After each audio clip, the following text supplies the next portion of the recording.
সকালে ঘুম থেকে উঠে দেখছি রাস্তাটা হলুদ পানি দিয়ে লেপা দিয়ে কি সুন্দর আলপনা এঁকেছে।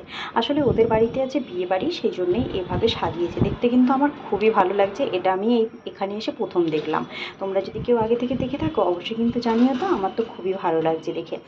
আর এদিকে দেখো মেয়ের তো সর্দি করেছে, রান্নাবান্না একদম আমার পাটেই উঠে গেছে। যতদিন না ওর শরীরটা একটু ভালো হয় ততদিন কিছু কাজ করতে পারবো না। তাই বেশি কিছু রান্না না করে ডিম আলু রান্না করেছিলাম আর ভাত রান্না করেছিলাম, আর কিছু রান্না করিনি। আর ও জানো তো মার্কেট থেকে কদিন আগে নিয়ে আসছিল এই আনারসটা, যেটা এতটাই কাঁচা এখনও খাওয়া হয়ে ওঠেনি। একটু একটু দেখছি গাটা হলুদ হয়েছে। কীভাবে রাখলে পেকে যায় তাড়াতাড়ি তোমরা অবশ্যই জানিয়ে তো, কিন্তু কেউ যদি জেনে থাকো।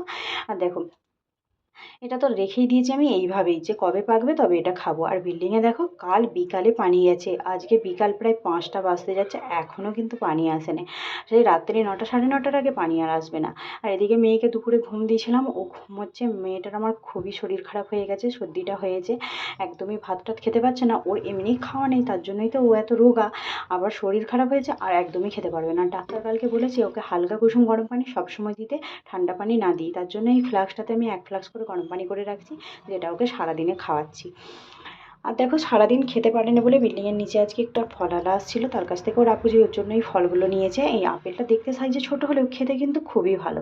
আমার মেয়ে তো সারাদিন ভাত টাত খেতে পারে না, তবুও একটা আপেলকে মানে যতটুকু খাচ্ছে ততটুকুই ভালো। যে ফলগুলো খেলে যদি ওর শরীরে একটু মানে সতেজ থাকে, কারণ ও এমনিই যা রোগা, শরীর খারাপ হলে না বরাবরই ছোটো থেকে ও একদম ঝিমিয়ে যায়, আরও রোগা হয়ে যায়।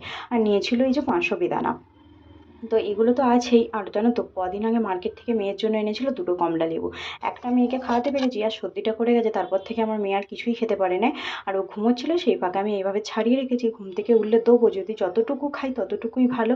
আসলে মায়েদের মন তো, বাচ্চারা যদি না খেয়ে থাকে না মনটা একদম ধীর হয় না, মনে হয় যেন বাচ্চার পেটে আমার খিদেতে ভর্তি, খেতে পাচ্ছে না। আর এদিকে দেখো ওষুধ তো ডাক্তার অনেকগুলো দিয়ে দিয়েছে, টাইম মেনটেন করে খাওয়াতে হচ্ছে। এই ভিডিওতে এতটুকুই, টাটা।